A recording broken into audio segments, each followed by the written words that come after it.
celle-ci. Vous connaissez la vérité, et la vérité vous délivrera.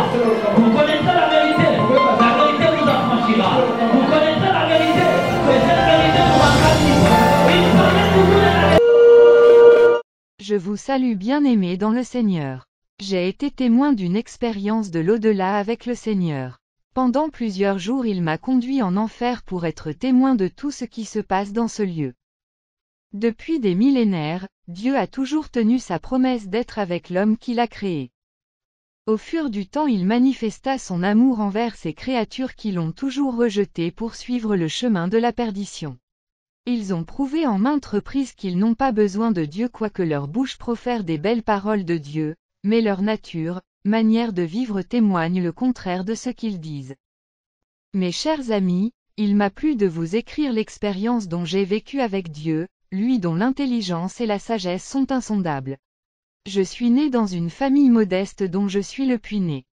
Nous connaissons le christianisme dès le bas âge, mais dans l'adolescence, je me suis détourné du chemin de Dieu pour suivre le monde et sa convoitise. J'étais dans une dépravation totale. Chaque jour ma mère me disait, « Toi tu ne serviras pas le monde », elle s'y opposait toujours. Un jour je me trouvais dans un bar accompagné de mes amis, sous cette ambiance on prenait de l'alcool, nous étions assis à la belle étoile, quand subitement j'entendis une voix qui me dit, « Mon fils Aston, tu es un chrétien, ceci n'est pas ta vie. » Je portais mon regard sur la personne qui me parlait et j'ai vu un homme vêtu en blanc marchant dans l'espace avec une apparence du cristal, ses yeux comme du feu et sa voix comme le rugissement des grandes eaux, il brillait comme de l'airain poli, acte 9 sur 3-4, Apoc 1h10-17. Mes chers frères et sœurs, croyant que c'était un rêve or une réalité. J'interrogeais les amis au sujet de la personne dont je voyais dans l'espace malheureusement pour eux ils crurent que c'était de l'ivresse. Comme personne ne pouvait me croire alors j'ai eu la résolution de lui répondre seul disant, « Je ne suis pas un chrétien et je ne peux pas l'être. » Chers amis je fus partie de la société des ambianceurs et des personnes élégantes dites « sapeurs ». Je lui ai répondu, « Moi je crois déjà à Servoniarchos, Papa Wemba, King Kester, ce sont eux nos représentants de la SAP, pas de la place pour toi. » Galates 1h15, Jean 6 sur 65. Il persista, « Toi tu es un chrétien et ça ce n'est pas ta vie. » Pour la énième fois je n'ai pas pu résister. En voulant me lever je ne sais ce qui s'est passé et me suis retrouvé à l'extérieur.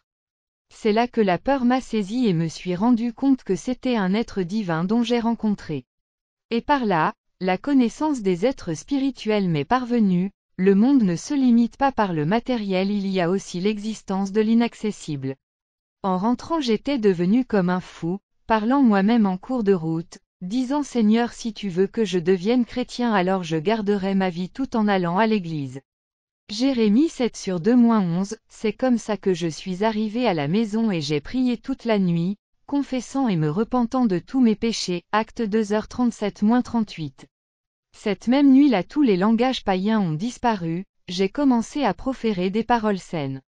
Le matin mes amis étant venus, ne croyez pas que c'était moi avec ma nouvelle posture.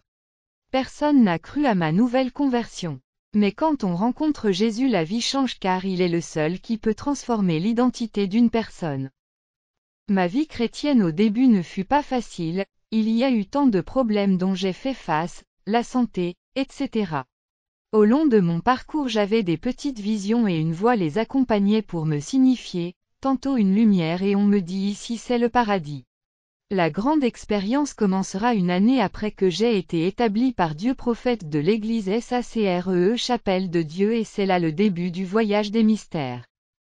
Voici comment les choses se sont déroulées, le 27 mars 2013 je priais et j'ai senti une lumière rayonner dans l'auditoire. Par curiosité, en voulant regarder, je suis tombé en extase et j'ai entendu une voix qui m'appela et me dit, « Mon fils sache que tu as été choisi par Dieu pour rendre témoignage des choses dont tu verras. Toi et moi nous allons faire un voyage en enfer pour que tu écrives et que tu témoignes au monde, réellement cet endroit, enfer, existe. Tu sauveras beaucoup d'hommes de l'ignorance des ténèbres pour que ceux qui périssent reviennent à la connaissance de la vérité. Ton interpellation sera certaine, tu diras que l'enfer n'est pas une illusion, des milliers d'âmes s'y trouvent. Tu verras un châtiment terrible de ceux qui ont choisi volontairement le chemin de l'égarement, ces choses resteront gravées dans ton cœur. Pendant ce temps, moi je pensais que c'était un rêve et je me suis dit quelle est cette grande vision. J'ai ouvert les yeux par après je me suis levé. J'étais étonné de voir mon corps en deux C.A.D. L'un couché et l'autre se tient debout à côté, je ne pouvais pas comprendre et imaginer une telle chose. J'ai eu à frotter mes yeux pour voir si c'était un rêve or c'était une réalité. À cet effet, j'ai commencé à toucher le corps qui était couché mais cela me fut impossible. Tout ce qui était accessible m'est devenu intouchable. Donc pas question de toucher les matériaux. Mais malgré cet état, j'avais tous mes sens. Je sentais la peur, je voyais les gens dormir, essayant de les toucher et les faire réveiller mais en vain parce qu'ils ne pouvaient pas m'écouter ni me sentir. J'ai essayé d'ouvrir la porte sans succès et directement je me suis retrouvé à l'extérieur criant au secours mais personne n'écoutait ma voix. Lorsque je fus dans le complexe je me suis dirigé dans la maison voisine essayant de les réveiller mais en vain. Je n'avais plus de contact entre tout ce qui est matériel. Certes je pouvais écouter ce que les gens disent mais eux ne pouvaient pas m'écouter. Ô bien-aimé, qu'attends-tu? Un jour tu pourras te retrouver dans cet état. Et ça pourrait être trop tard, Jean 3h16. J'avais une forme spirituelle, Job 32/8. Alors je fus en errance demanda de l'aide et personne m'écoutait parce qu'il faisait tard. Tout ça se passait en esprit car mon corps était resté couché à la maison. Dans les ruelles j'ai vu des gens courir çà et là, criant, « Pourquoi vous m'avez enterré, je ne suis pas mort ». J'ai vu un petit enfant crier le nom de son père et de sa mère pour l'enterrement de son corps. Il réclamait être toujours vivant bien que mort.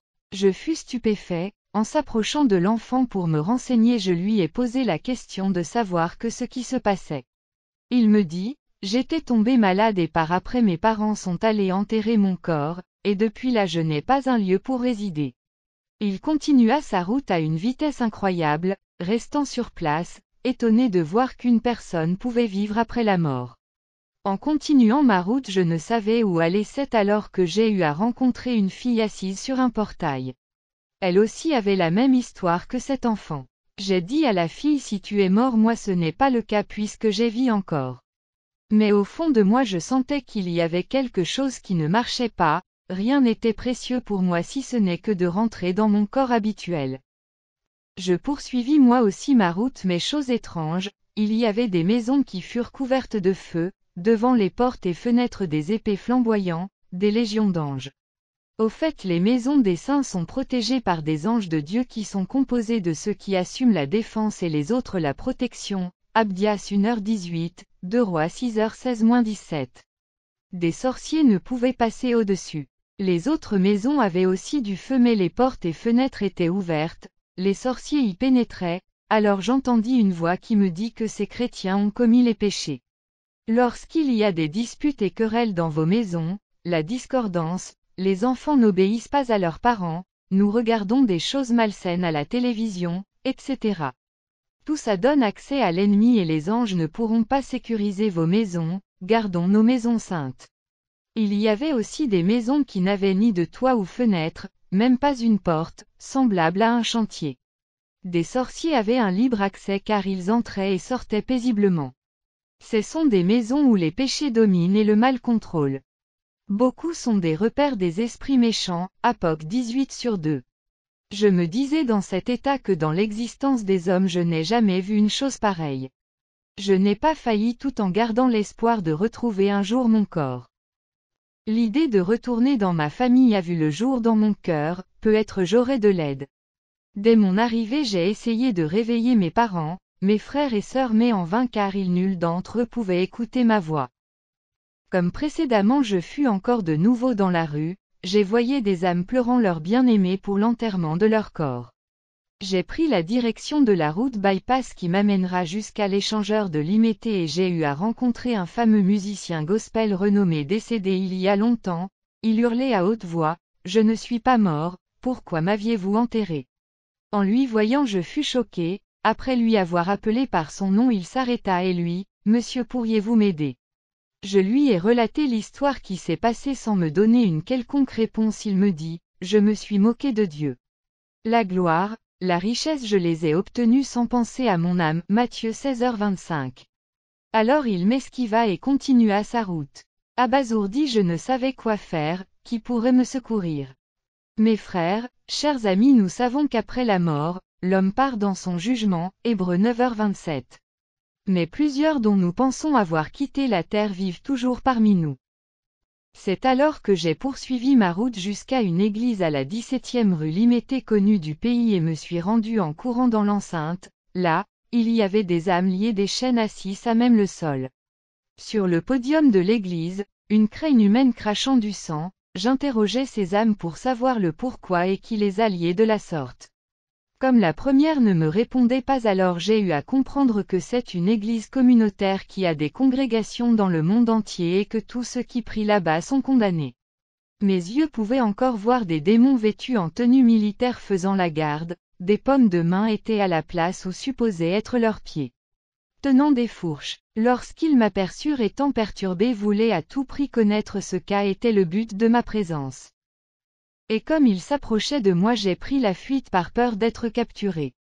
Je pensais trouver de l'aide dans les églises, mais la voix me dit, sache-le que tant des églises ne sont pas de Dieu, mais rien que des centres de recueillement des âmes en perdition. Ils enseignent un chemin à mon peuple pour leur propre ruine, ils s'attachent aux fables, 1 Timothée 4/1-2, 2 Timothée 4/3. J'ai pris la route qui conduisait vers le centre-ville, dans la poursuite de mon aventure. J'ai emprunté la chaussée communément appelée avenue du Cassaï sur le croisement des deux avenues dont le nom m'échappe maintenant, et c'est là que j'ai rencontré un groupe d'hommes tout nus racontant des commérages, ayant des cruches remplies du sang, qui dans leur suite se trouvait un homme lié avec une corde au cou comme une bête conduit à la boucherie. Ces hommes furent en réalité des sorciers. À chaque pas ils professaient des paroles de malédiction. Je leur demandais ce qu'ils faisaient là. Celui qui semblait être le chef me regardait et dit, ne prêtez pas attention, passons outre. La personne qui était liée criait disant, ô ma femme, pourquoi dors-tu? Réveille-toi et prie. Ces gens le conduisirent dans une parcelle et au milieu il y avait un arbre, c'est là qu'ils le pendirent. Ils ont débuté leurs incantations et sa partie inférieure était devenue comme une chèvre, ils crièrent de joie voyant que l'homme fut transformé, l'égorgèrent et partagèrent son corps. En voyant toutes ces choses, j'avais pris la fuite de peur que je sois capturé moi aussi. Mais dans les artères de la ville je me suis retrouvé à l'hôpital de référence de Kinshasa, où j'ai vu deux catégories des personnes, à savoir, les hommes physiques et des êtres spirituels, âmes. Les hommes physiques se parlèrent entre eux et ne me voyaient pas. Tandis que les êtres spirituels, âmes, me voyaient et on se parlait. Comme je promenais loin mon regard, j'ai vu un groupe d'âmes qui tenaient de bouts de papier devant le bureau d'un docteur disant, « Ce monsieur a déclaré notre mort pendant que nous sommes encore en vie. Nous l'attendons pour qu'il puisse ramener chacun de nous dans sa famille. » Je me suis rapproché de l'un d'eux pour connaître ce qu'il faisait là, ils me racontèrent le même palabre. J'ai vraiment insisté disant comment se sont déroulées toutes ces choses. Il me dit, « Frère, ce qui est vrai, nous ne savons ce qui est arrivé. » Alors j'ai vu que ça devenait sérieux ces choses. Monologuant, j'ai pris la direction de la salle d'urgence, puis, il y avait des docteurs à l'intérieur qui déclaraient une femme comme morte tandis qu'à côté son âme disait, « Je ne suis pas morte. » Moi j'ai dit au docteur, « Votre déclaration est fausse. Cette femme est juste à côté. » Malheureusement il ne m'entendait pas, la famille de la victime pleurait. Mais la personne et moi disions qu'elle n'était pas morte. Hélas, la famille ainsi que tout le monde qui était là ne nous écoutait pas. Alors la dame m'a dit, « Ne sois pas peiné pour ça, nous ne sommes plus en contact avec eux, nous sommes à l'après-vie. » Je lui ai dit, « Si tel est le cas, comment sommes-nous encore ensemble avec eux ?» Sans me répondre, elle me toucha à la main et nous nous dirigeâmes vers la morgue de l'hôpital. Là-bas nous trouvâmes beaucoup d'âmes assises à l'extérieur. Elles avaient l'air tristes, les mains sur les joues. La personne avec qui j'étais posa la question à la première âme, « Pourquoi es-tu ici ?» Elle répliqua, « J'ai subi un accident, les ambulanciers m'ont conduit ici et les docteurs ont fait tout ce qu'ils pouvaient mais leurs efforts n'ont abouti à rien. C'est ainsi qu'ils m'ont déclarée morte. Je les ai expliqué que je ne suis pas mort mais en vain et ma famille ayant appris la nouvelle m'a enterré. Je n'ai pas de place, voilà pourquoi je suis resté ici pour attendre mon jour. L'autre dit, j'ai fait une crise cardiaque, les docteurs ont ordonné que je sois admis à la morgue. Une fois arrivé là-bas, la fraîcheur m'a réveillé, j'ai crié mais personne ne m'a entendu et j'ai succombé. Après l'enterrement par ma famille je suis resté ici sans place. L'autre dit, de mon vivant nous étions venus à la morgue pour la sortie du corps de mon petit frère, les esprits mauvais m'ont arrêté et m'ont tué, voilà pourquoi je suis ici. Point. L'autre dit encore, je suis né dans une complication, les docteurs m'ont laissé dans une couveuse et il y eut interruption du courant électrique pendant la nuit alors j'ai rendu l'âme. J'ai grandi ici, je n'ai pas de la place et j'attends mon jour. Pendant qu'elle interrogeait les gens qui étaient là, j'ai vu un apôtre au nom de Silas. Après avoir couru auprès de lui, je lui suppliai disant homme de Dieu aidez-moi voici mon corps est resté à la maison au moment de la prière. Il me dira comment il s'est moqué de Dieu lui aussi, il avait encore 25 ans de vie mais il s'est retrouvé à cet endroit et d'ajouter, j'attends mon sort. Grand frère, lui répondit, si t'es mort moi je ne crois pas c'est le cas. Promptement je me suis éloigné de lui. En tout cas dans ce lieu il y avait des milliers d'âmes. Mes chers frères cette expérience m'a appris que la mort existe. Mais l'homme continue de vivre après avoir quitté ce monde. Ces êtres avaient toutes leurs facultés de sens, nous aurons notre conscience intacte comme si nous étions toujours dans la chair. Nos émotions, souvenirs, nos voix, etc. Mais les yeux des hommes physiques ne peuvent les voir. Ces séries des versets que je vous donne va vous montrer les âmes de ceux qui vivent après la mort. Comment cela se passe-t-il? 1 Samuel 28/8-19. Matthieu 17/3-4. Luc 16h22. Je n'ai pas pu supporter cette réalité, courant ça et là, je me suis même dirigé vers un cimetière appelé Mbeseke, là en face j'ai vu un événement terrible. Des âmes sortaient de leur tombe pour signer la présence chez un homme se trouvant à l'entrée avec une liste dans ses mains, afin de réapparaître dans notre monde comme des êtres humains. En forme des squelettes, ils touchaient au sol puis directement se transformaient en une personne vivante. Étant pourris de leur sépulcre et quand ils se transformaient en êtres humains devenaient des belles filles, femmes, et des beaux garçons. D'autres devenaient comme s'ils venaient de l'expédition ayant des âmes capturées. Alors j'ai vu un squelette se transformer en une belle femme cherchant à faire arrêter une voiture. Hélas, un chauffeur s'arrêta et parla avec elle. J'ai voulu dire à ce monsieur la réalité qui fut en face mais la femme me regarda avec ses yeux de derrière, elle avait 4 yeux, et me dit cette affaire ne te concerne pas. Puis elle monta et partirent ensemble. Étant resté sur place je continuais à vivre ce spectacle tout en criant qui peut m'expliquer ce qui se passe. J'ai quitté le lieu en prenant la grande artère jusqu'à me retrouver dans la commune de Bandalungwa dans une station de service où je voyais dans mon état spirituel que c'était un grand marché. Dans mon étonnement je me suis dit mais souvent en passant ici c'est une station-service et comment est-ce devenu un marché? Alors me suis décidé de rentrer à l'intérieur peut-être trouverai-je quelqu'un qui pourrait m'aider à retourner dans mon corps. Une fois à l'intérieur, j'ai vu dans chaque étalage on vendait les parties du corps humain. Ils appelaient les acheteurs pour venir acheter. Dans les premiers étalages j'ai vu des cerveaux écrits mariage, le marchand disait, je vends les mariages de mes filles. Alors j'ai vu un enfant entrer et dire je vends l'amour de mon père et ma mère, qu'ils se séparent. J'ai vu aussi des hommes noirs qui disaient, moi je vends le bonheur de ma famille, moi le travail de mon frère, etc. J'ai vu aussi des politiciens qui entrèrent pour acheter les chances de vie des gens. Bien aimé beaucoup de vies de gens sont vendues sans qu'ils le sachent, Apocalypse 18h11-13. J'ai crié, que ce qui m'arrive, où suis-je? Mes chers frères un monde spirituel existe. Si vous êtes dans le physique vous ne verrez pas cela. Que Dieu puisse illuminer les yeux de nos cœurs pour que nous puissions voir ces choses. Effrayé de ces choses je suis sorti de là, et dehors il y avait un groupe des personnes assis dans le chaussée en train de préparer la nourriture. En s'approchant d'eux je leur ai demandé si on pouvait se parler, ils me dirent venez frères. Tout en leur expliquant ce qui s'est arrivé, je les ai maintenant posé la question à savoir où on se trouvait exactement puisque je ne comprenais pas. Tous me répondirent, donc t'es nouveau. Voilà pourquoi tu ne comprends pas ces choses, nous sommes tous morts par des accidents. Viens t'asseoir avec nous et mangeons. Je me suis éloigné promptement de sans rien dire. Étant fatigué puisque j'avais couru toute la nuit et portant le regard vers le ciel, Seigneur Jésus, si vraiment je t'ai servi, viens me secourir. C'est alors que j'ai reçu la visite du Seigneur en voyant une lumière à une vitesse décroisée vint se tenir devant moi, c'était comme le soleil qui brille, semblable à une lumière ondulante. Une voix se fut entendre du milieu de la lumière qui m'a dit, « N'aie pas peur mon fils.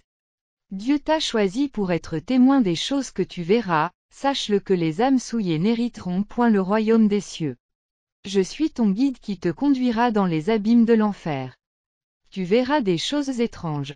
Mais avant tout dépêchons-nous sur la colline du monde pour voir comment ce monde est corrompu. » Quand je me suis levé pour lui voir, j'ai vu l'apparence d'un homme sous forme d'une lumière intense comme le soleil qui brille dans toute son ardeur. Au milieu de la lumière je pouvais apercevoir l'apparence d'un homme vêtu en blanche. Ses yeux comme du feu, sa voix ressemblait comme le bruit des grandes eaux. Ses deux paumes de main et ses pieds furent troués jaillissant du sang frais, portant une couronne pleine d'étoiles et son front avec des cicatrices. Sur ces paroles je me suis relevé, je le regardais et j'ai su que c'était le Seigneur. C'est comme ça que j'ai commencé à l'adorer. J'avais cette joie de lui dire tout ce dont je ressentais pour lui, mes lèvres ne répandaient que de l'adoration et des cantiques des louanges. Il était si magnifique et parfait. En tout cas il est la perfection.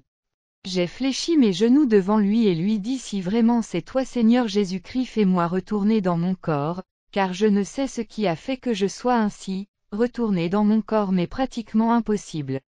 Alors il me dit ne t'inquiète pas pour ce corps, toi tu as une mission spécifique pour attester ces choses que je vais te montrer au monde. Me tenant par la main ensemble nous étions montés au sommet d'une colline et je n'ai jamais vu une telle montagne. Au sommet il y avait 2 sièges où nous étions assis. Il me dit, porte ton regard de partout, que ce que tu vois. Hélas je ne voyais rien du tout si ce n'est qu'une obscurité. Mes chers amis depuis ma naissance, je n'ai jamais vu une telle obscurité jusqu'à ce jour. Ésaïe 60/2. Le Seigneur me dit, l'obscurité dont tu vois c'est le monde qui est assis sur la puissance du malin, le diable a envahi toutes les couches de la société, le style de vie. Il tira 2 cailloux blancs du pan de sa robe et me met sur les yeux, ensuite me posa la question vois-tu ce qui se passe dans ce zénith? Je lui dis, je vois les pays du monde entier.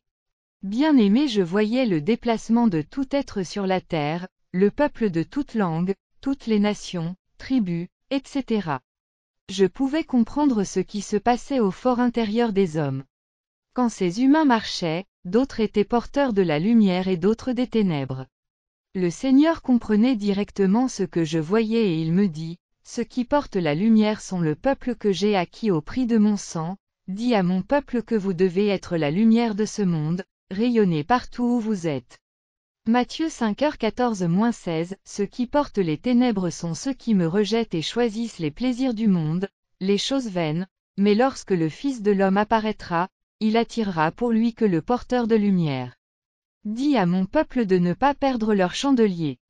Je lui ai dit, Seigneur mais certaines lampes sont éteintes.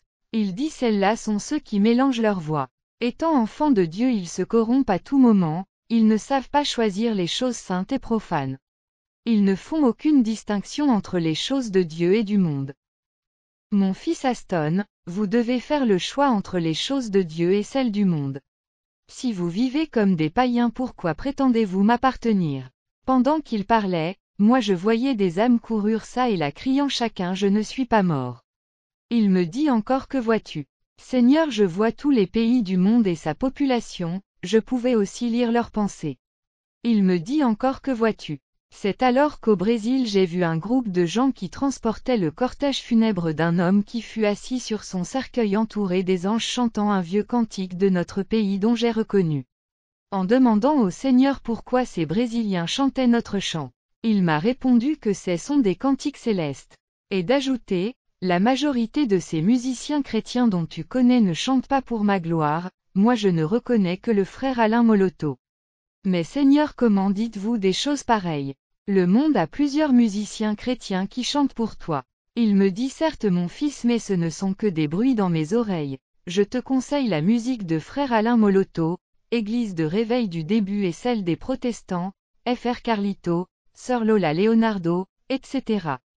Pour les restes il faudrait demander l'aide du Saint-Esprit afin de connaître la source d'inspiration. Je ne reçois la gloire que des chansons dont j'en suis l'auteur. Psaume 119 sur 172, 138 sur 1. Plusieurs je les ai rejetés puisqu'ils composent pour moi, au lieu de chanter pour moi eux préfèrent chanter pour le succès. Pendant qu'ils me parlaient ces gens qui transportaient le cercueil étaient arrivés au cimetière, ils étaient vêtus en blanc puis ils furent montés au ciel avec la personne qui était morte. C'est alors que j'ai vu dans un autre pays un groupe des hommes qui conduisaient aussi un homme mort mais qui le cercueil fut encadré par 4 hommes vêtus en robe noire. La personne morte était assise au-dessus du cercueil et ses démons lui tiraient de tout le sens. Le Seigneur me dit qu'il fut un hypocrite, un homme de mauvaise vie et voilà pourquoi les démons lui maltraitent et lui conduisent dans son lieu de tourment éternel. J'ai vu un groupe d'hommes transportant un cercueil dont l'âme de la personne décédée était assise dessus et disait « Laissez-moi retourner dans mon corps. Pourquoi me pleurez-vous? Non je veux retourner, ne m'enterrez pas. » À chaque chose dont je voyais, je disais Seigneur je vois ceci ou cela. Il me dit tu as bien vu, je vais faire passer le monde en revue et te faire voir quelqu'un si tu vas le reconnaître. De loin il me fit voir un homme habillé en safari qui marchait et me dit, connais-tu cet homme? Il le retourna pour me le faire voir, là, je lui ai reconnu, il s'agissait de Mze Alexandre Edini Abala. Il dit, cet homme fut mon serviteur, mais je vais te relater l'histoire de sa mort. Le Seigneur me fait voir un jour l'homme de Dieu marchait sur la terre et un ange du Seigneur lui apparut pour lui dire que ses jours furent à leur terme et qu'il devait se préparer pour rentrer à la maison. Il répondit à l'ange oui je suis prêt. Mais je lui voyais pendant la nuit regretter pour son départ puisqu'il y avait personne pour prendre la relève. Le jour de ses funérailles son âme était assise près de son corps, les anges vinrent à lui et après lui avoir parlé il monta à bord d'un véhicule puis il alla dans l'espace avec eux. Il avait dans sa main une canne qu'il a piquée dans l'espace en monta vers le ciel avec les anges. Le Seigneur me dit la canne fut l'évangile qui lui a été accordé. Mais après lui les faux évangiles entreront dans ce monde, entre autres celui de la mondanité, vanité, biens matériels, etc. Le regard des hommes seront tournés vers les choses de ce monde et n'auront aucun souci pour leurs âmes ni l'éternité. Les puissances des ténèbres envahiront les esprits des chrétiens qui abandonneront la vie de la consécration, ils seront plus formalistes. Mais ceux qui marcheront dans la crainte de Dieu, dans la sanctification hériteront le vrai évangile. Mes chers frères et sœurs prêchons la sainteté 1 Thess 4 sur 2-4. Le Seigneur continuait de me parler de la chute de l'Église actuelle. Il me dit ensuite je vais te montrer un accident de circulation et tu verras des choses effroyables. C'est alors qu'il tourna mon regard pour voir de l'autre côté et mon attention fut attirée sur un camion de transport en commun qui venait de subir un accident, il s'est cogné sur un autre véhicule et tous les passagers y compris le chauffeur sont morts. Les gens étaient venus pour secourir mais il n'y avait pas des survivants, tous pleuraient ces victimes. Et je voyais ces âmes mourant à côté de leurs cadavres et interdisaient aux humains de pleurer car ils sont encore en vie, ils ne voulaient pas accepter cette réalité. Le premier dit, j'ai laissé ma femme et mes enfants à la maison, ils savent que je suis allé chercher quelque chose pour subvenir à leurs besoins. Le second dit, à peine je me suis marié, que deviendra ma femme? Une autre dit, je suis veuve et seule je prends la responsabilité de mes enfants. Que ce qu'il m'est arrivé, personne ne prendrait la relève. Chacun poussait ses raisons, mais une dame qui était à côté disait, c'est fait. Le jugement est prononcé, et elle répétait sans cesse cette phrase. Tandis que des journalistes et ceux qui se trouvaient là accusaient le chauffeur. J'ai dit au Seigneur, ce n'est pas sa faute car l'ange de la mort a heurté le véhicule. Alors j'ai compris que souvent certains accidents ne tirent pas leur origine du monde physique. Une ambulance arriva sur le lieu et ramassa tous ces cadavres, mais leurs âmes voulaient retenir chacune son corps en disant aux secouristes de les laisser. Mais en vain, ils ont été conduits à la morgue, leurs âmes furent abandonnées sur le lieu du drame, troublés ne sachant quoi faire et n'ayant pas la force de rentrer au monde accessible. Mes yeux étaient toujours fixés sur ce spectacle. J'aperçus de loin au milieu de sphères célestes un véhicule décapotable descendait sur terre avec une grande lumière et à l'intérieur il y avait des êtres vivants ayant chacun un instrument de musique, des flûtes, des pianos, des trompettes, des psaltérions, etc. Ils chantaient un vieux cantique en lingala, Biloko Nyozo et Kotikala na Mokili Oyo, Enkolo Yesu Akumizama Alléluia, ce qui veut dire, toutes choses resteront sur ce monde et que Dieu soit loué Alléluia. Arrivés au lieu du drame, les êtres vivants qui étaient à l'intérieur de ce véhicule descendirent et embrassèrent la dame, qui disait que le jugement est fait, dont le corps était carbonisé mais son âme en bon état. Ils la consolèrent d'avoir passé toute sa vie avec Dieu, de l'avoir fidèlement servi. Une voix se fut entendre, heureux dès à présent les morts en Christ. Apocalypse 14h13, on le fut monté au bord du véhicule et on l'escorta au ciel. Ceux qui restèrent furent étonnés de ne pas être choisis et prirent la fuite en errance. Mon âme fut remplie de chagrin. Je dis Seigneur, pourquoi les autres sont-ils restés? Il me sait parce qu'ils n'avaient pas le sceau de Dieu, l'Éternel n'attire que ce qui lui appartient. Matthieu 24h40-41. Après une demi-heure un autre véhicule différent du premier, descendit encore du ciel. Il avait une couleur noire grisâtre. À l'intérieur j'ai vu des anges furieux tout noirs ayant des ailes cassées, un regard ambigu avec des cantiques profanes et des prétendues chansons chrétiennes. Ils dégageaient l'obscurité et ces cantiques apportaient la malédiction sur terre. Le véhicule se posa sur le lieu du drame, ils avaient des vases et ramassèrent le sang versé sur ce lieu. Jésus me dit, tu vois ces vengeurs du sang, ce sont des démons du royaume 999. Le sang de tout homme est redemandé. Je dis Seigneur, que signifie ce royaume 999? Mon fils, dit le Seigneur, Satan détient sous son autorité des divers royaumes qui sont soutenus 5 autres royaumes influents. Le royaume 333. Il est gouverné par la jalousie, la haine, les faux témoignages, les rancunes, l'envie, les désirs sexuels, etc. Quand un homme est possédé par ces choses, le diable met sa marque 333 pour prouver son appartenance. Les sorciers y font partie. Le royaume 555. Il opère dans le domaine ménager et alimentaire, il soutient la productivité des aliments dans le monde entier. Ils vont, les démons, dans des champs pour envoûter des potages, des animaux dans les élevages, ensorceler l'eau potable, etc. Ô mes chers amis, sanctifiez toujours vos nourritures et tout ce dont vous utilisez, car ce royaume contrôle l'utilisation des choses. Le royaume 666. Un royaume mystère révélé dans l'Apocalypse 13. Le royaume 777. Royaume de la gouvernance, du pouvoir de la gestion.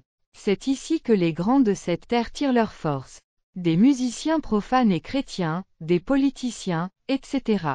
Tous ceux qui veulent exercer une autorité sur terre. Ce royaume est courtisé par plusieurs personnes. Le royaume 999. Royaume des génies et des savants.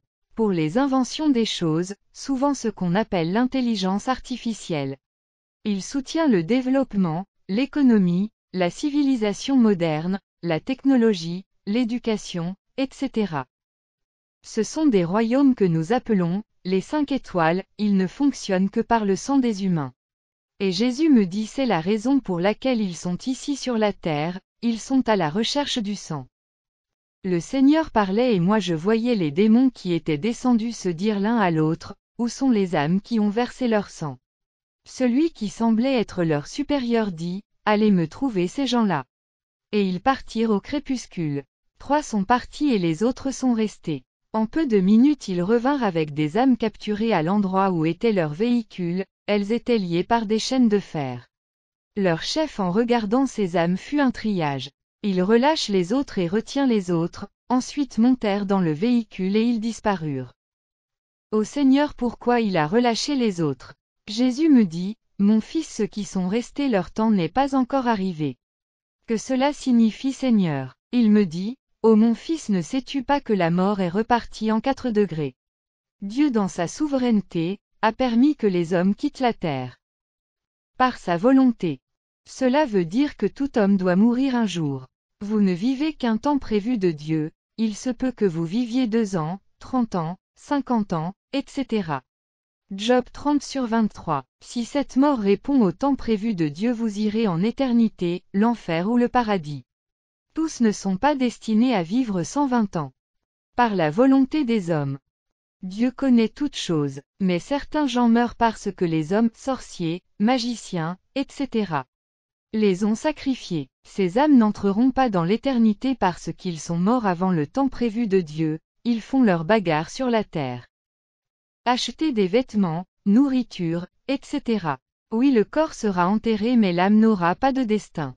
Ces âmes se promènent dans des rues à la recherche d'un corps pour se manifester et revenir dans le monde. Par exemple, ces âmes se promènent dans des deuils pour chercher des cadavres, ils peuvent entrer dans la photo d'une personne déjà morte. Si elle est chauffeur, il a la possibilité de transformer son cercueil en un bus pour travailler. Elles viennent au marché pour acheter des aliments, etc. Par leur propre volonté. Suicide, erreur, etc. Par la volonté de Satan. Ce sont des voies par lesquelles l'ange de la mort passe pour ôter la vie d'un homme sur la terre. Je voyais comment cet ange ôtait la vie des gens sur la terre. Alors les démons qui captivaient les âmes montèrent dans l'espace et furent entrés sur la terre et il me dit, le Seigneur, suivons ces gars qui ont capturé ces âmes. Sur ces entrefaites, nous montâmes à la hauteur et en regardant sur la terre j'aperçus des choses qui bougeaient comme des entonnoirs, qui sortaient de toute la terre et tournaient en rond autour d'un point central et se rétractaient. Ils tournaient très haut au-dessus de la terre et se mouvaient continuellement. Il me dit, le Seigneur, ce que tu vois là sont des entrées de l'enfer. Nous franchirons l'un de ces passages pour pénétrer à l'intérieur. À cet effet, la peur me saisit, je dis, non Seigneur, je dirai au monde que l'enfer existe, les puissances des ténèbres sont réelles, faisons demi-tour. Ne me faites pas entrer ici. Non mon fils, me répliqua Jésus, tu as intérêt d'y entrer. Telle est la mission spécifique dont tu as été préparé.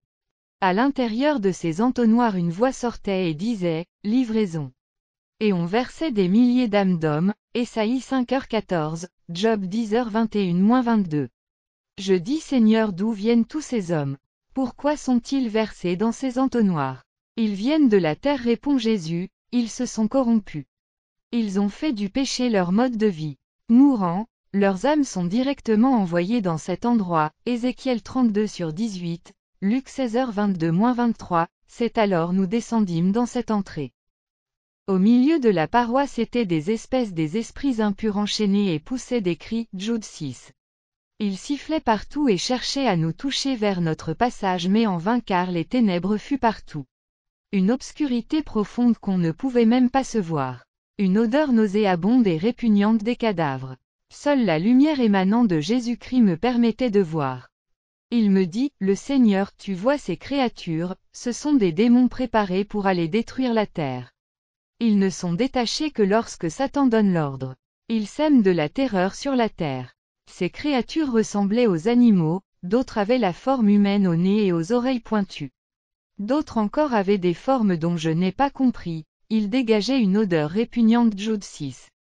L'endroit était très sale, en regardant ces créatures nous sommes parvenus au bout du tunnel. Nous nous retrouvâmes devant une grande étendue sablée, la terre était rouge comme si on l'avait peint. Il dégageait de la fumée, c'était aussi comme une terre volcanique et des insectes impurs de toutes sortes remplissaient cette étendue.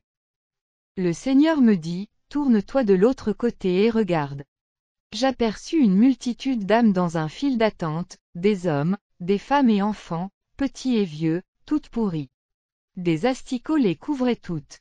Elles étaient toutes debout comme s'il entendait une sentence. Marc 9, 47-48. Dans les mains, elles tenaient chacune une chose semblable à un disque. Il y avait des démons de toute espèce qui les surveillaient pour qu'ils ne quittent pas leur ranger. Ces démons avaient des chaînes enflammées et si l'une de ces âmes essaya de faire quoi que ce soit, il les fouettait. Quand le fouet touche une partie du corps le consume et des vers de terre sortaient dans cette meurtrissure, des vers de terre dont vous ne pouvez pas imaginer. Je dis Seigneur, qu'est-ce qu'ils font? Il me dit, lorsque les âmes arrivent ici, on vérifie d'abord leur nom et les choses qu'ils ont fait sur la terre afin de le mettre dans leur séjour sous les faits commis. Sur ces paroles, nous parvînmes au début du ranger. Devant eux il y avait un démon assis sur un siège, une table dressée et sur laquelle il y avait des livres dont au-dessus était mentionné « Livre des morts ». Ce démon portait une robe bleue, sur son front était écrit Michael. À sa proximité un écran géant qui diffusait des images des condamnations, des actes dont les hommes ont commis sur la terre. Le Seigneur me dit, c'est ici que passe le premier jugement de reproche de conscience, le démon que tu vois devant est mandaté pour exposer chacun devant ses responsabilités afin d'établir la condamnation. Il relit la sentence promulguée afin que chaque âme soit tenue coupable. Le CD dont chaque âme détient c'est un testament de l'existence. Je demande à Dieu, que cela signifie. Il me répond, avant qu'un homme soit né, Dieu appelle son esprit et lui donne un testament, CD, de l'existence dans lequel Dieu lui dit tout ce qu'il fera sur la terre dès son premier jusqu'au dernier jour de sa vie. Alors une fois arrivé, tout ce que la personne fait est écrit à l'intérieur de CD et après sa mort c'est ça qui témoignera ou dévoilera ses œuvres. Psaume 113/16, Hébreux 9h16-17. Ce démon Michael appela la première personne, ressemblait à un enfant de 9 ans. Il pleurait son père et sa mère disant, « Pourquoi m'avez-vous laissé? Je ne sais pas où suis-je » et ces démons se moquaient de lui, ils dirent, « Tes parents ne t'ont pas gardé quand tu étais en vie, ils ne viendront pas ici pour te défendre. Alors écoute ta sentence, gamin. » Cria Michael, « Tu as été condamné par Dieu d'avoir vu la nudité de ta mère. Celui qui exerce le jugement sur toute créature t'a rendu ainsi coupable selon ses lois et ses principes. » Le jeune petit réfutait et un démon qui se tenait à son côté lui accusait à son tour. Psaume 109/6-7. C'est ainsi que Michael donna l'ordre de retirer le CD sur la main de l'enfant pour l'introduire dans cet écran géant. Testament de l'existence. Le disque fut introduit et décrit les actions méchantes de cet enfant. Parmi ses condamnations, voici l'une, un jour sa mère prenait son bain et subitement son téléphone a sonné. L'enfant le prit pour l'amener à sa mère et celle-ci a ouvert la porte juste quelques centimètres pour prendre l'appareil. L'enfant glissa, la porte s'ouvre dans son entièreté et il vit la nudité de sa maman. Voilà pourquoi après sa mort cet enfant fut jeté en enfer. La deuxième sentence était d'une femme âgée qui tenait à sa main un brasero qui criait justice. On regardait à la télévision. L'acte de sa condamnation était entre autres le fait d'avoir utilisé une chose d'autrui, brasero, sans l'autorisation du propriétaire. La troisième, une jeune fille qui empruntait des saucisses auprès de sa grande sœur et n'apurait pas ses dettes. Après sa mort des saucisses criaient justice. Romains 13/7-8. La quatrième, une femme mariée qui avait des amants et sept sexes d'hommes étaient collés à son vagin qui criait justice. Arrivé le tour d'un jeune garçon qui tenait un récipient rempli des caleçons et des soutiens qui réclamaient à leur tour que la justice soit faite. La télévision révéla qu'un jour dans la parcelle tout le monde était absent et sur le sèche-linge il y avait des caleçons et des soutiens. Vers 16h le ciel s'obscurcit et la pluie tomba, alors le jeune homme se précipita pour enlever tous ses caleçons et soutiens, il les met dans un seau, les garda chez lui. Comme c'étaient des vêtements de sexe opposé, des filles, il ne devait pas les toucher. Telle fut sa condamnation. Après lui, c'était un homme qui fut couvert de sang qui provenait d'un vagin d'une femme attachée sur son joug et qui criait justice. La télévision révèle que cet homme couchait avec sa femme pendant ses périodes menstruelles. J'ai tombé et pleuré en voyant des tels jugements. Mes chers amis, l'essence de Dieu est inconnaissable et transcende l'intelligence humaine. J'ai dit, Seigneur Jésus, tel est le jugement. Il me dit, tout ce que vous faites sera dévoilé le jour du jugement. Et ces âmes étaient jetées dans les abîmes de l'enfer. Dans ce lieu j'ai vu des célébrités. Après le jugement de ce grand célèbre vint le tour d'un musicien chrétien qui faisait aussi sa résistance, mais lorsque ses actes furent dévoilés à la télévision, il ne pouvait les nier. Alors Michael lui dit, les innocents ne se retrouvent pas ici, il donna l'ordre aux lézards sauvages de lui mordre. Les morsures causées étaient douloureuses dont l'homme ne pouvait pas supporter. On le jeta dans l'abîme de l'enfer. Jésus dit, suivons ce dernier, à travers lui tu découvriras tout ce qui se passe à cet endroit. Or derrière Michael, il y avait une porte qui portait 12 écriteaux, les portes de l'enfer. Job 17h16. 2. Royaume éternel de douleur pour ceux qui se sont rebellés envers Dieu. Demeure de ceux qui souillaient la terre de toutes sortes d'abominations et de méchanceté, Sophonie 3/1, Ézéchiel 43/8, 36/17-18. Châtiment éternel des crimes commis par des hommes sur la terre. Ceux qui ont irrité Dieu dans leur conduite, n'ont pas voulu accepter Jésus-Christ comme leur Dieu. Etc. Bien-aimés, je n'ai pas pu lire tous les 12 mais j'ai énuméré quelques-uns. Lorsque vous n'attirez pas l'attention sur moi, me dit Jésus, vous acceptez des religions qui ne me donnent pas la place de ma divinité suprême comme Dieu véritable et l'unique, vous êtes pour toujours candidat de l'enfer. Alors dans notre entrée lorsque nous avons franchi la porte, nous nous retrouvâmes devant un trou enflammé. Le feu était partout, il n'y avait même un espace vide. L'atmosphère était remplie des flammes. C'était comme si nous étions à l'intérieur d'un volcan. J'écoutais les gémissements des damnés. Je dis Seigneur pourquoi nous sommes dans cet endroit. Je disais oh je suis perdu, mon aimable Seigneur peux-tu me faire sortir d'ici? Tu as intérêt de voir ce lieu mon fils, dit le Seigneur. Alors on descendait de ce trou et l'atmosphère changeait, il y avait des noms inscrits sur les murs. Ce trou avait la forme musculaire. Les noms que tu vois sont des gens qui vivent sur la terre et d'autres sont déjà ici, les autres aussi ne sont pas encore nés mais leurs noms sont inscrits en enfer. Je lui demande Seigneur comment cela est-il possible? Quelqu'un qui n'est pas encore né et son nom se retrouve ici en enfer. Donc il y a des âmes destinées ici en enfer. Détrompe-toi mon fils, me dit le Seigneur, nul n'est destiné à vivre ici en enfer. Le diable désoriente les humains même avant la naissance et les amène ici, en enfer. Matthieu 25/46.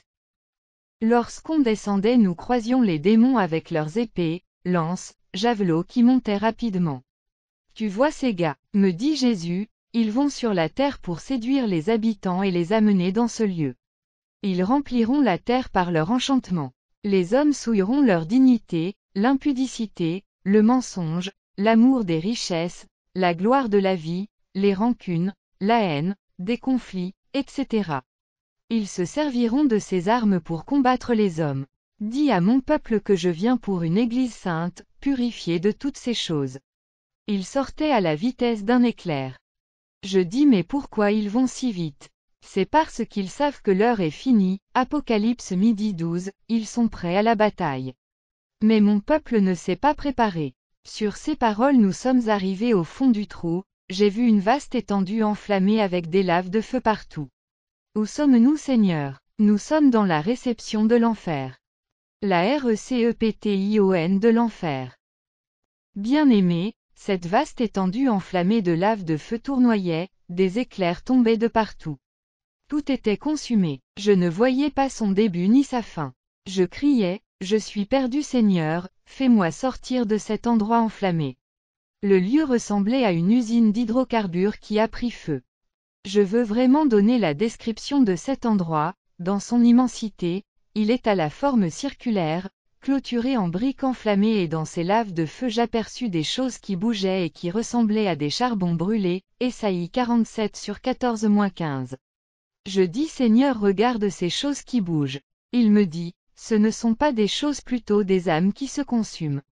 Mais Seigneur comme l'homme peut devenir dans cet état. Il me dit, le corps meurt mais l'âme continue d'exister. Il y a une rupture radicale entre les âmes qui sont ici et les vivants. Ici l'homme est le reflet de ce qu'il était. Il me dit encore, les hommes garderont leurs états qu'ils ont subis avant de mourir. S'il était aveugle, handicapé, boiteux, etc. Il restera comme tel. Le Seigneur parlait et je regardais ces âmes dans le tourment, ils étaient à moitié plongés dans des laves, ils patinaient et cherchaient un moyen pour fuir mais il n'y avait aucun endroit pour s'en sortir. Je disais au Seigneur c'est insupportable. Le tourment est réel, il me dit oui mon enfant vous pouvez échapper cet endroit que si vous m'acceptez durant toute votre vie sur terre. Les cris que poussaient ces âmes perdues c'était le regret d'avoir abandonné Dieu durant leur vie sur terre. Les autres maudissaient le jour où ils fussent nés, Job 3/1-8. Point d'exclamation. Voire même les entrailles qui les ont portés. Oh mes amis, nous ne sommes pas venus voir le monde, toutes ses richesses. Le roi Salomon après avoir obtenu l'argent, la gloire et tout le reste n'a-t-il pas conclu vanité de vanité tout est vanité. À quoi bon s'attacher aux choses qui périssent? Ce spectacle m'a fourvoyé l'esprit, je me sentais comme si j'étais encore dans mon corps, le souffle me manquait. En ne croyant pas, j'ai dit Seigneur, cet endroit n'existe pas. Il me dit, ne te trompe pas mon fils, l'existence ne se limite pas sur la terre. Il y a des choses qui existent dont tu n'as pas encore visité. Je sais que beaucoup rejetteront ton témoignage, mais qu'ils soient bénis ceux qui comprendront que l'avertissement est certain. Je promenais le regard, je voyais ces chaumes enflammés et des âmes consumées, des esprits passaient comme des éclairs. À la fois les hommes étaient consumés par le feu et tourmentés par les démons. Le Seigneur me dit, ce sont des démons dont les hommes ont servi sur la terre, il les châtie parce qu'ils ont obéi à leur voix. Pendant que ces âmes étaient dans cette mer de lave, je voyais des sortes d'éclairs qui tombaient comme des explosifs. Ces âmes continuaient de plaider leur innocence et cherchaient leur rédemption. Au milieu du feu qu'ils nageaient, je leur entendis dire, ça arrive. Je dis Seigneur, pourquoi ce cri? Aussi loin que mes yeux pouvaient voir, c'était une sorte de pluie qui s'approchait. Ces âmes maudites se cachèrent dans les laves pour être à l'abri de cette pluie. Je dis Seigneur, pourquoi se cachent-ils? Au contraire, ils devaient en profiter afin d'apaiser leur douleur. Ce n'est pas la pluie, mais plutôt le soufre qui est envoyé pour les consumer. Me dit Jésus, Psaume 11/6. Chaque fois qu'une âme arrive en enfer et que le monde lui rend hommage ou loue ses œuvres, elle se transforme en soufre. Et est renvoyée ici en enfer pour consumer la personne à qui est rendu l'hommage. Alors que le Seigneur parlait, je voyais ces soufres déferler sur ces âmes qui essayaient de les enlever, disant, cessez de me rendre hommage. J'ai vu l'atrocité de cette souffrance indescriptible et insupportable. Le mot m'échappe pour l'exprimer avec le vocabulaire humain. Chaque âme essayait d'enlever ses gouttes sur lui en maudissant les gens de ce monde qui lui rendent hommage. Le Seigneur versa d'abondantes larmes. Et moi également, le jugement est terrible, dit le Seigneur. Au milieu de ces âmes, j'ai reconnu un musicien congolais, profane, qui sans doute était connu, qui criait disant, arrêtez avec ma musique. Vous me tourmentez. Il maudissait les gens de la terre qui jouaient sa musique. Le feu de sanglots se multiplia, j'ai vu beaucoup de célébrités qui criaient de même. Le nombre des gouttes des soufres répandus sur les damnés dépendent des éloges reçus sur la terre. Agitée par le feu, c'était une âme qui criait, maman, arrête de me pleurer car tu me tourmentes. Elle avait la chair pourrie. Tu vois la fille, me dit Jésus, elle fut la préférée de sa mère suite à sa bonne conduite. Or en coulisses elle pratiquait la fornication, après avoir succombé suite à une maladie elle se retrouva ici. Chaque fois qu'une personne pêche elle charge son âme. Et cela se manifestera qu'après la mort, Ézéchiel 18h14. Les démons se moquaient de ces âmes disant, réjouissez-vous car c'est ici votre royaume pour l'éternité. Le Seigneur insista, lorsque le nom d'un damné est cité sur la terre, ça produit un soufre de feu qu'on appelle le feu venu de la terre. Les musiciens profanes pleuraient et demandaient aux habitants de la terre de cesser de chanter leurs chansons. J'ai vu un président de la République dont un jour férié est programmé en son honneur, pleurer disant, enlevez ce jour en mon honneur. Le Seigneur me dit, tu vois le nombre de gouttes qui tombent sur lui, ressemble aux gens qui célèbrent son jour sur la terre, Apocalypse 19h18, 21h24. Au milieu de la flamme j'ai aperçu un musicien profane qu'on appelait grand maître assis sur un siège enflammé, il pleurait jouant sa guitare et les démons se moquaient de lui. Mais sa façon de pleurer était un peu particulière parce qu'il le faisait en chantant. Ses chansons étaient pareilles à celles chantées sur terre, c'était à la fois chrétienne et païenne à l'exception de celle du frère Alain Moloto. Je reconnus plusieurs chansons. Le Seigneur me dit, c'est ici la source des chansons dont vous chantez sur terre. Mais nous savons que tous ces chants proviennent du ciel, répliquai-je. Détrompe-toi mon fils, toutes ces chansons ne viennent pas de moi, répondit-il. Ces chansons ont pour but de souiller l'homme. Mais je reconnais mon serviteur Alain Moloto qui a chanté ce que je lui ai inspiré. Seigneur, quelles sont les chansons qu'on doit chanter? Dis-je, chantez ce que moi j'ai inspiré. Je ne suis pas le Dieu de vos musiciens chrétiens qui chantent aujourd'hui. Leurs chants ont pour but de souiller les âmes du monde, souviens-toi que les âmes souillées n'hériteront pas le royaume des cieux. Apocalypse 22h11, Sophonie 3/1, Osée 5/3. Au moment où le Seigneur parlait, il chantait toujours, les vieilles chansons et celles qui viendront au fur du temps. Quand il chantait, le chant se tournait en vapeur. Les démons qui sillonnaient se réjouissaient en écoutant des chants nouveaux, déployaient leurs ailes en prenant la chanson et sortirent sur des ouvertures qui se fermaient rapidement. Je dis Seigneur, où sont-ils partis? Il me dit, suivons-les car ils se dirigent vers la terre pour capturer les âmes qui chanteront ces chansons. Sur cette entrefaite nous nous dirigeâmes vers l'une de ces ouvertures et nous sortîmes sur l'un de ces trous, enfin nous nous retrouvâmes de nouveau sur la terre. Aussi loin qu'on pouvait voir ces démons voler par le milieu du ciel pour annoncer aux habitants de la terre à une voix forte, écoutez et chantez ces chansons. Aimez-les. Ces esprits se dirigeaient vers les musiciens profanes et chrétiens pour les inspirer à chanter ces chansons venues de l'enfer. Les musiciens chrétiens occultes faisaient appel à ces esprits pour être la source de leur inspiration. Alors j'ai vu tous ces musiciens au studio chanter ces nouvelles chansons. Pour la musique chrétienne, quand les chansons sortaient, dans toutes les églises, on les chantait. En réalité, ces chants faisaient appel aux démons qui venaient posséder les fidèles innocents. Ces choses se passaient d'une manière spirituelle. Tu vois mon fils comment mon église est possédée par des esprits sataniques. Au sein des églises qui chantaient ces chansons, les démons venaient et faisaient descendre des gouttes de feu sur les fidèles qui croyaient être saisis par le Saint-Esprit, or c'étaient les gouttes de l'enfer. Mais lorsqu'ils chantaient les chants d'Alain Moloto, de l'église protestante, de l'église de Réveil, celle-ci était sanctifiée. Pour ceux qui les écoutaient dans les maisons, dans des téléphones, etc. Invitaient des démons pour les détruire. En effet, cette musique souille et détruit la sainteté de l'homme. Attention bien-aimés, Alain Moloto a chanté pour Dieu, la majorité des musiciens chrétiens ne chantent pas pour Dieu. Alors le Seigneur me dit, aujourd'hui tu dois rentrer à la maison, ça fait jour. Je pleurais, stupéfait de voir ces choses. C'était mon 2e jour de voyage. Le 3e jour le Seigneur me prit encore et nous nous retournâmes en enfer. Je voulais préciser une chose sur la réception de l'enfer, là où j'ai trouvé le fameux musicien, grand maître Luambo Makiadi, je voyais toutes ces âmes en tourment et les entendais dire encore, il arrive, il arrive. Il nageait dans le lave et cherchait l'endroit pour fuir, mais il n'y avait pas d'endroit pour se cacher. Quand soudain ce vent de feu se leva à l'horizon et s'est mis à souffler et à brûler ces âmes égarées qui essayaient de se cacher. Le Seigneur a dit, tu vas dire au monde d'éviter cet endroit, ce n'est pas un endroit pour les hommes, c'est insupportable, le supplice est au-delà de l'imagination. Frère, l'enfer est horrible, tu brûleras, mais il n'y a aucune rédemption car la flamme de feu fera partie de votre existence. Il y avait ce vent de feu qui brûlait les âmes dans cet endroit, et quand le vent soufflait j'ai vu qu'une silhouette contrôlait et dirigeait ce vent de feu, j'ai vu cette entité humanoïde émerger derrière ce vent de feu, je pouvais lire sur son front une inscription qui disait le Seigneur du mal. J'ai demandé Seigneur, qui est cet homme qui vient derrière le feu? Il dit c'est le diable, l'adversaire de Dieu et des hommes. Je l'ai vu parler aux démons qui raient et se moquaient des âmes maudites qui ont été brûlées par le vent du feu. Le diable dit à ces démons, mes serviteurs, voici la prétendue image et ressemblance de Dieu.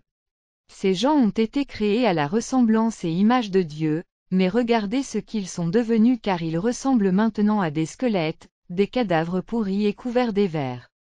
Marc 9h47-48. Le diable se moqua de ces âmes et leur a demandé, n'est-il pas vrai que votre Dieu vous a créé à son image?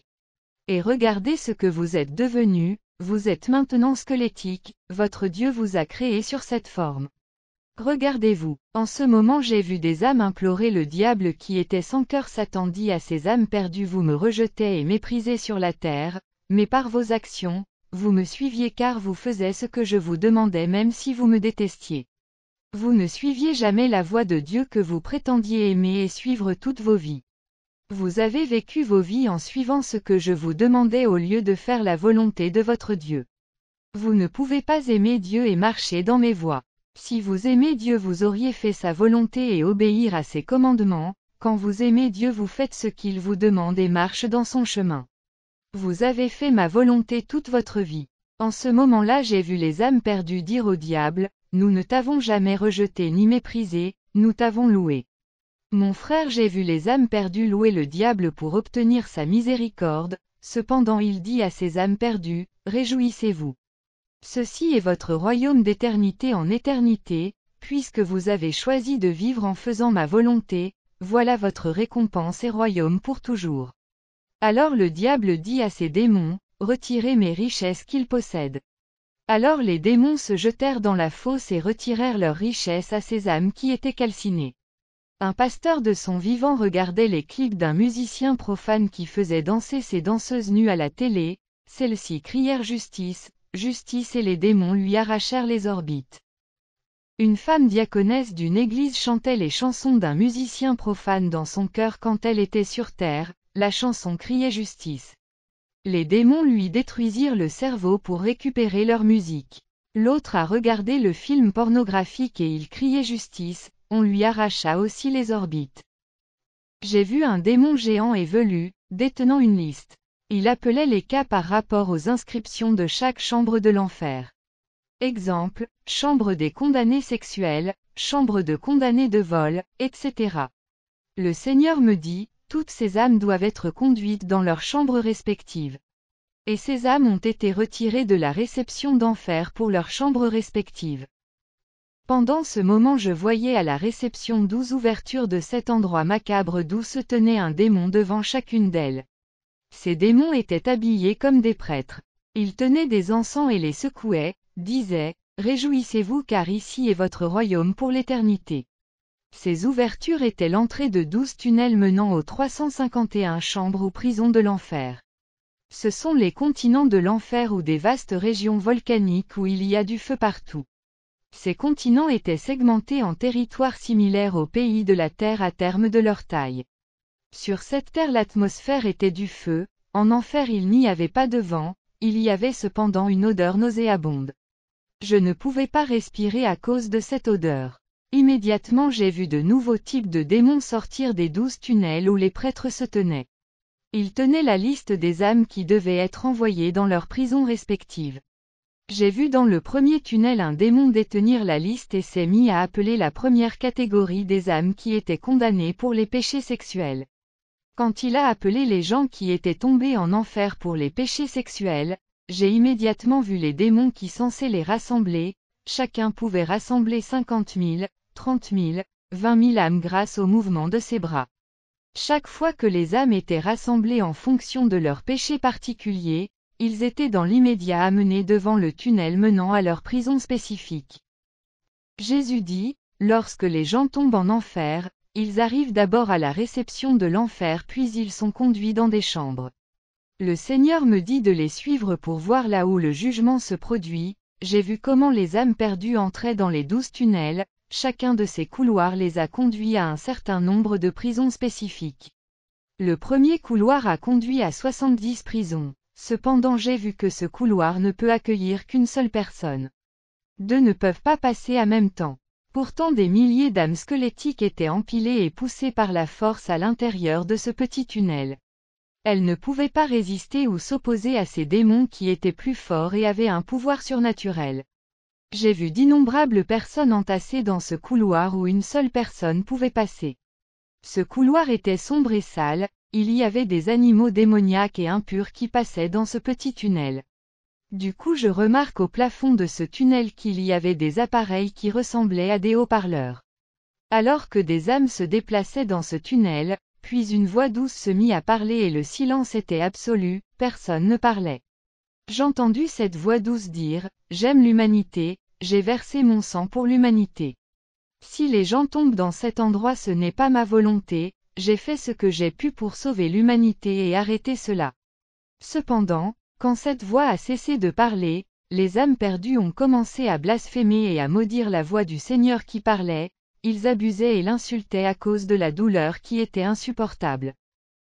J'ai demandé au Seigneur à propos de la voix qui parlait dans les haut-parleurs, il me dit, « La voix est mon testament et témoignage dont j'ai laissé pour l'humanité à cet endroit afin de lui dire s'il tombe à ce lieu ce n'est pas de ma volonté, et pour qu'il sache que j'ai fait ce qui était de mon pouvoir pour empêcher les hommes de venir ici. » Nous nous déplacions alors que la lumière du Seigneur illuminait la place, j'ai vu des démons qui étaient habillés comme les prêtres s'échapper de la lumière.